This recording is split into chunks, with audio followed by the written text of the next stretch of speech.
Honor in war is not an order. It's a contract. A contract that you won't abandon your brother, even if his mistake costs you everything. I knew that contract by heart. My name is Mark. I'm 55, a partner at one of the country's most prestigious law firms. My career is built on perfection and speaking the truth in court. That is my strength. But every flawless facade is built on a foundation of dirt and blood. Mine was laid 20 years ago. I wasn't a lawyer then. I was a sniper, a sergeant in the 75th Ranger Regiment. I was precise, unwavering. My commander, Captain Davis, was my mentor and my brother. We were on an evacuation mission in Afghanistan that went wrong. We were pinned down. I saw the moment. Davis, our leader, was at his breaking point. Doctors would call it acute PTSD. We just saw fear mixed with fatigue. We were leaving the zone when we saw a man running towards us. Davis made an instant decision, convinced he was a suicide bomber. He fired. When we reached him, the backpack held only medical supplies. It wasn't an enemy. Davis had killed a civilian, unintentionally, but it was a crime. I was the only witness. If Davis went to court, it would end his career, cloud the entire mission, and potentially drag all of us through a tribunal.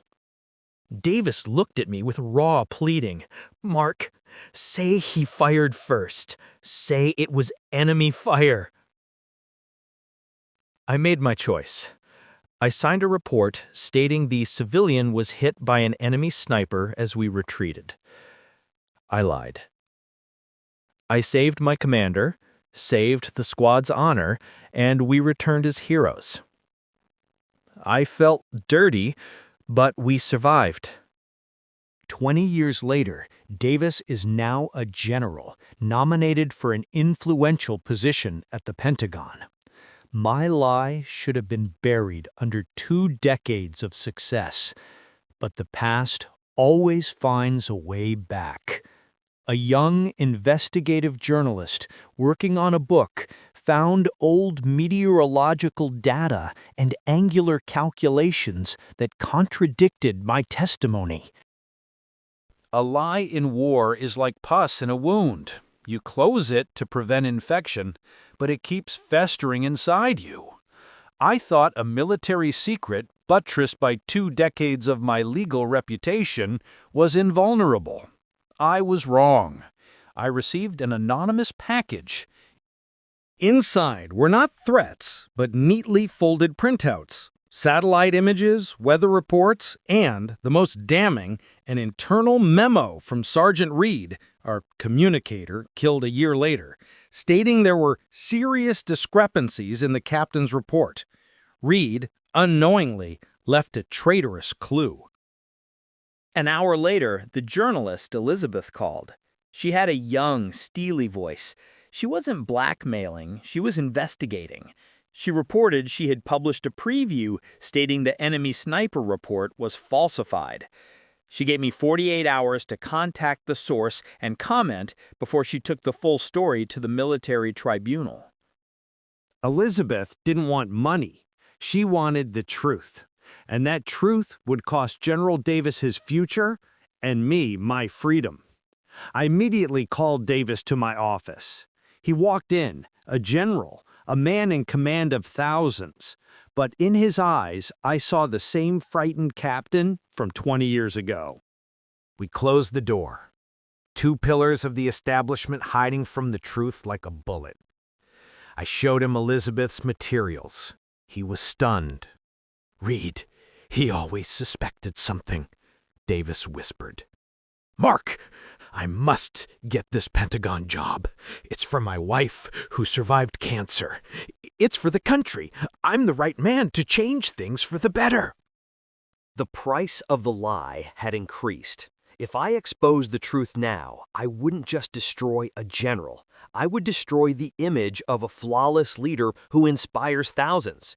I would destroy his family and the hope for change in the Pentagon that I believed Davis could bring. I started analyzing Elizabeth's materials as a lawyer. Reed was the only one who left a clue. And Reed, for better or worse, died a year later in another operation. I realized there was only one way to stop Elizabeth: rewrite Reed's history.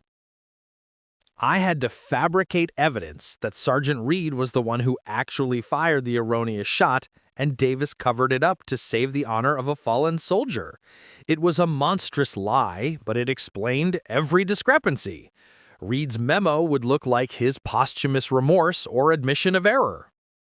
Davis looked at me with cold hope. "Mark, you're the lawyer. You'll find a way. You know this is the only way. We can't let the truth destroy everything." In his eyes, there was no pleading. There was pressure. I realized he was no longer that frightened captain. He was a general, ready to step over anyone, even the memory of a fallen comrade, to keep his power. And my duty was no longer honor. It was complicity in maintaining that power. Legal practice taught me one thing. It doesn't matter what happened. It matters what you can prove. And I was ready to prove the most despicable lie of my life. A lie about a fallen friend.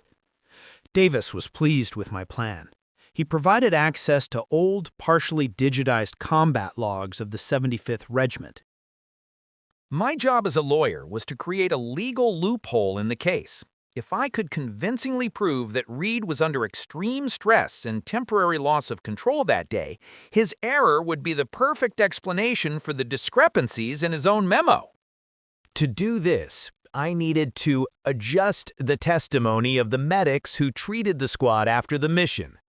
I used my legal connections to find and persuade old military doctors to change details of their initial interviews, not through threats, but through legal pressure and promises of tribunal protection. I felt like a monster. I was using my honor to destroy an innocent man's memory. While digging through archives for material for the fabrication, I stumbled upon something unexpected. Sergeant Reed, the man I was about to frame for a war crime, had left behind a fund to support veterans. It hit me like a shockwave. Reed was a man of honor. He died a year later performing his duty, and now I was going to make him the scapegoat, the man who succumbed to stress and killed a civilian. To solidify my decision and maybe find justification, I decided to meet his family. I found his sister, Emily. We met at a cafe. Emily didn't know me. I was just an officer who knew her brother. She told me about Reed. He was obsessed with honor. He was the only one in the squad who didn't believe my false report, and it tormented him. His memo, which Elizabeth found, was his personal confession, not of guilt, but of distress over the truth. He wasn't the culprit. He was the silent accuser. Emily concluded our meeting by saying, "I don't know why my brother died, but I know he would never harm an innocent person. I believe in his honor, Mr." She didn't even know my name. She believed in the honor of the man I was about to betray. I returned to the office. The documents I needed to sign to initiate the fabrication and shift the blame to Reed lay on my desk. Holding the pen felt like holding a gun aimed at an innocent man's head. I would betray Reed's memory to save Davis, my friend who believed his power would bring good. I had to decide what was more important, my own honor, telling the truth and facing a tribunal, or the lie of honor that would save General Davis, his family, and his high office. I signed one of the documents, initiating the fabrication. My hand trembled. I realized that in Afghanistan, I lied to save the squad. Now I was lying to save myself and power. The difference was colossal. I was no longer a hero. I was a corrupt lawyer. Fabricating documents is like planning a murder. You calculate every step, every trail you need to cover. I was hours away from sending Sergeant Reed's memory to the dock, permanently closing the case. Davis was about to deliver his keynote speech before the Pentagon. After that, even if Elizabeth published her story, it would hit our counterargument. Reed, the hero who made a tragic mistake. I had to do a final check with Davis. I arrived at his headquarters where he was preparing for the speech. He was bright, confident, full of hope for his new high office. "You did it, Mark! You saved me again! Our friendship was worth everything," he said, extending his hand. I didn't shake it. I couldn't. I needed to understand one last detail. Why was Davis so certain the man with the backpack was a suicide bomber? Davis, in the report, we said you couldn't distinguish the backpack. But why didn't you wait for confirmation? You were scoped in. You should have seen it wasn't a uniform, I asked. He turned away, looking at his immaculate uniform. Mark, the scope wasn't working. Or rather, it was working, but I couldn't see through it. It was my old eye injury, starting to progress. I knew I had to shoot, but I couldn't see clearly. I just panicked. My world collapsed. Davis knew his vision was failing and didn't report it. He didn't just mistakenly identify a civilian. He fired, knowing he couldn't see the target, to hide a medical flaw and keep his command post. My original lie 20 years ago was based on saving him from PTSD and emotional trauma. But in reality, I was saving him from medical fraud that could have ended his career back then. My lie saved a hypocritical careerist, not a broken comrade. Reed, who suspected discrepancies, likely noticed Davis's vision problems. Reed died trying to expose the incompetence covered by heroism. I had 2 hours before Davis's speech was to begin, and before the fabricated documents would reach Elizabeth's office. I picked up the phone and called Elizabeth, the journalist. "This is Mark. You have 2 hours to stop the publication.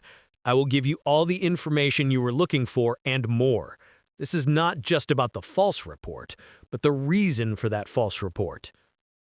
I called the military prosecutor's office. I confessed to perjury, conspiracy, and attempted fabrication, asking them to immediately detain General Davis before his speech. I drove to Sergeant Reed's grave. I stood there, holding copies of the fabricated documents I had just canceled. "Forgive me, brother," I whispered. My confession destroyed everything. Davis was relieved of duty, facing a tribunal. My law license was revoked. I lost my home, career, and respect. But I saw Elizabeth on the news. She thanked the anonymous source for their courage. I was no longer a hero, but I was no longer an accomplice. I, the lawyer, finally served as a witness to the truth.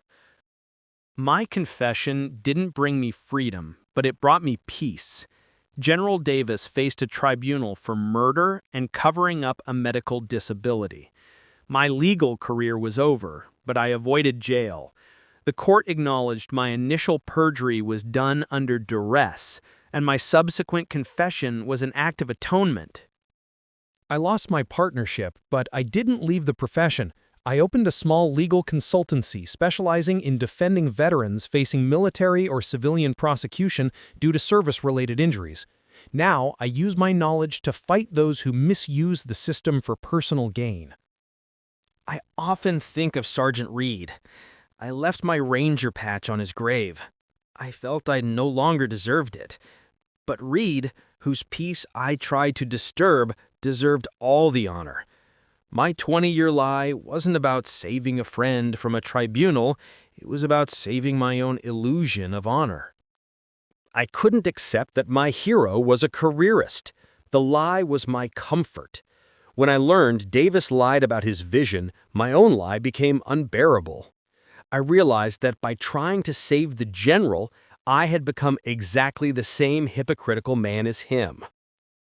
The strangest thing was receiving a letter from Reed's sister, Emily.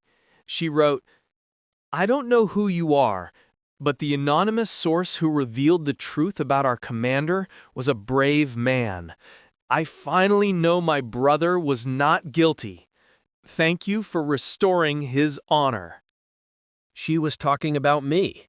I lost everything, but I restored another man's honor. And in that, I found my own redemption.